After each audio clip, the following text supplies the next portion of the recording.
আসসালামু আলাইকুম রহমতুল্লাহ। আমরা চ্যাপ্টার 4 অর্থাৎ প্রবাবিলিটির কিছু বেসিক কনসেপ্ট বোঝার চেষ্টা করব। শুরুতেই বোঝার চেষ্টা করি যে এক্সপেরিমেন্ট বিষয়টা কি। এক্সপেরিমেন্ট হচ্ছে একটা প্ল্যান্ড অপারেশন যেটা নির্দিষ্ট কিছু আউটকামস থাকবে। তাহলে একটা প্ল্যান্ড অপারেশন যেটার আউটকামস থাকবে সেটাকে আমরা বলবো হচ্ছে এক্সপেরিমেন্ট। উদাহরণস্বরূপ একটা কয়েনকে যদি একবার টস করা হয়, এটার হচ্ছে সম্ভাব্য আউটকাম হেড এবং টেইল আসতে পারে। ঠিক আছে, তাহলে এই যে একবার কয়েনটা টস করা হলো এটাকে আমরা বলছি এক্সপেরিমেন্ট। একটা এক্সপেরিমেন্ট থেকে যে সম্ভাব্য আউটপুট গুলো আসার সম্ভাবনা রয়েছে সেগুলোকে আমরা বলবো আউটকামস। এবং এই যে যে আউটকামস এর সেট অর্থাৎ দ্য কালেকশন অফ আউটকামস, এটাকে আমরা বলবো হচ্ছে স্যাম্পল স্পেস। একটা কয়েনকে যদি একবার টস করা হয় তাহলে এর ভেন এবং ট্রি ডায়াগ্রামটা কেমন হবে এটা একটু দেখার চেষ্টা করব। এখানে এ হচ্ছে ভেন ডায়াগ্রাম এবং বি হচ্ছে ট্রি ডায়াগ্রাম। হেড এবং টেল আসার সম্ভাবনা সম্পূর্ণ দুইটি আলাদা ঘটনা, এই জন্য দুইটি আলাদা পয়েন্টে এটা দেখালেই হচ্ছে যে ভেন ডায়াগ্রাম সম্পূর্ণ হবে। এবং ট্রি ডায়াগ্রামের ক্ষেত্রে দুইটা সম্ভাবনা আছে, সেটা সরল রেখার মাধ্যমে হেড এবং টেল আকারে যেগুলো হচ্ছে আউটকামস এভাবে দেখালে হচ্ছে ট্রি ট্রি ডায়াগ্রামটা সম্পূর্ণ হবে। এখন একটা কয়েনকে যদি দুইবার টস করা হয় তাহলে এটার ভেন এবং ট্রি ডায়াগ্রামটা কেমন হবে সেটা দেখার চেষ্টা করব।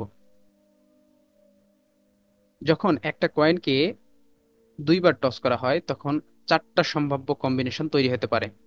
প্রথমটা হেড আসতে পারে, পরেরটাও হেড আসতে পারে। প্রথমটা টেল আসতে পারে, পরেরটাও টেল আসতে পারে। অথবা প্রথমটা হেড, পরেরটা টেইল, প্রথমটা টেইল, পরেরটা হেড, এমন হইতে পারে। এই চারটা কম্বিনেশনকে আলাদা আলাদা পয়েন্টে আমাদের হচ্ছে দেখাইতে হবে। তাহলে এটা হয়ে যাবে ভেন ডায়াগ্রাম।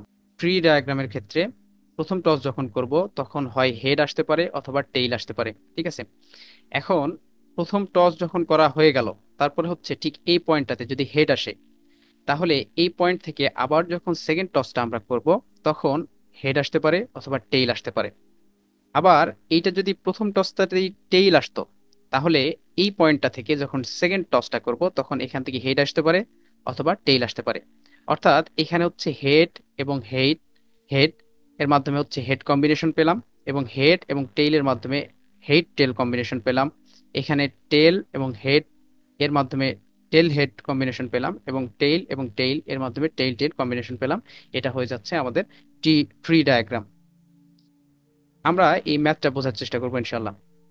তো শুরুতে আমি বলবো ভিডিওটা পজ করে এখানে হচ্ছে যে যে কথাগুলো বলা আছে এগুলো একটু পড়ে নেওয়ার জন্য, তাহলে হচ্ছে বুঝতে সহজ হবে। তো এখানে যে কথাগুলো বলা আছে সেটা সারমর্ম আমি সহজ করে বলার চেষ্টা করছি। সেটা হচ্ছে কিছু মানুষ রয়েছে যারা হচ্ছে যে জেনেটিক ইঞ্জিনিয়ারিং এর পক্ষে অর্থাৎ ইন ফেভার, আর কিছু মানুষ রয়েছে যারা এগেনস্টে। এখন সেসব মানুষের মধ্য থেকে যদি দুইজন ব্যক্তিকে র্যান্ডমলি সিলেক্ট করা হয়, তাদের ফেভারে থাকা এবং এগেনস্টে থাকার যে প্রবাবিলিটি এবং এটার যে সেট সেটা আমরা হচ্ছে যে মানে পসিবল আউটকামসটা আমরা হচ্ছে ফাইন্ড আউট করার চেষ্টা করব। এবং ভেন এবং ট্রি ডায়াগ্রামের মাধ্যমে এটা হচ্ছে ড্র করার চেষ্টা করব। তো প্রথম প্রশ্নে বলা হচ্ছে যে both persons are in favour of genetic engineering, অর্থাৎ দুইজন ব্যক্তি হচ্ছে জেনেটিক ইঞ্জিনিয়ারিং এর পক্ষে থাকবে এমন ব্যক্তির হচ্ছে যে প্রবাবিলিটি আমরা বের করব। এরপরে দ্বিতীয় প্রশ্নে যেটা আছে সেটা হচ্ছে যে at most one person is against genetic engineering, অর্থাৎ সর্বোচ্চ একজন ব্যক্তি জেনেটিক ইঞ্জিনিয়ারিং এর এগেনস্টে আছে, এরকম ব্যক্তির হচ্ছে প্রবাবিলিটি আমরা বের করার চেষ্টা করব, এটার সেট বের করার চেষ্টা করব। এবং পরিশেষে হচ্ছে যে exactly one person is in favour of genetic engineering, অর্থাৎ শুধুমাত্র এক্স্যাক্টলি একজন পার্সনই থাকবে যে হচ্ছে ফেভারে থাকবে জেনেটিক ইঞ্জিনিয়ারিং এ। তাহলে এগুলো আমরা একটু বোঝার চেষ্টা করি। এফ এখানে ডিনোট করছে যে ব্যক্তি জেনেটিক ইঞ্জিনিয়ারিং এর পক্ষে, এবং এ দ্বারা হচ্ছে ডিনোট করা হচ্ছে যে জেনেটিক ইঞ্জিনিয়ারিং এর যে ব্যক্তিটা বিপক্ষে। এখন যখন দুইজন ব্যক্তিকে র্যান্ডমলি সিলেক্ট করা হবে তখন চারটা কম্বিনেশন এখান থেকে তৈরি হতে পারে। যে প্রথম ব্যক্তিটা হচ্ছে ফেভারে থাকবে এবং দ্বিতীয় ব্যক্তিও ফেভারে থাকবে, অথবা দুইজন ব্যক্তি এগেনস্টে থাকবে, অথবা প্রথম ব্যক্তি ফেভারে দ্বিতীয় ব্যক্তি এগেনস্টে, অথবা প্রথম ব্যক্তি এগেনস্টে পরের ব্যক্তি ফেভারে থাকবে। এই চারটা কম্বিনেশন হওয়ার সম্ভাবনা রয়েছে।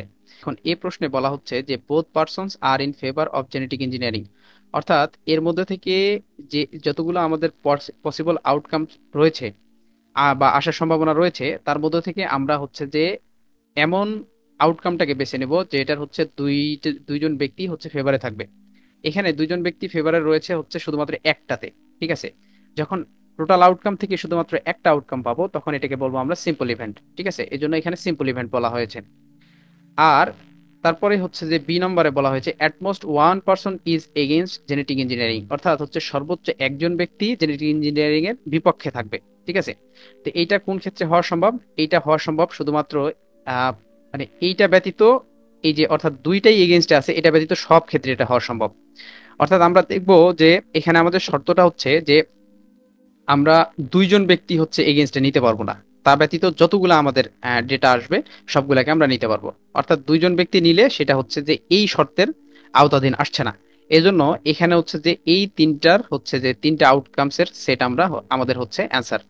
এরপরে তৃতীয় নম্বরে বলা হচ্ছে যে exactly one person is in favour of genetic engineering, অর্থাৎ হচ্ছে শুধুমাত্র এক্স্যাক্টলি একজন পার্সনই হচ্ছে জেনেটিক ইঞ্জিনিয়ারিং এর ফেভারে থাকবে। এখানে কিন্তু দুইজন যদি হয়ে যায় তাহলে কিন্তু হবে না, আবার একজনও নেই তাহলেও কিন্তু হবে না। ঠিক আছে, তাহলে এরকম দুইটা জিনিস দুইটা পাচ্ছি, দুইটা আউটকামস আমরা পাচ্ছি, সেটা হচ্ছে প্রথমটা ফেভারে, পরেরটা এগেনস্টে, প্রথমটা এগেনস্টে এবং পরেরটা ফেভারে। এইভাবে হচ্ছে আমরা দুইটা আউটকামস পাচ্ছি, অর্থাৎ একাধিক যেহেতু হচ্ছে তাহলে এটাও একটা কম্পাউন্ড ইভেন্ট হবে।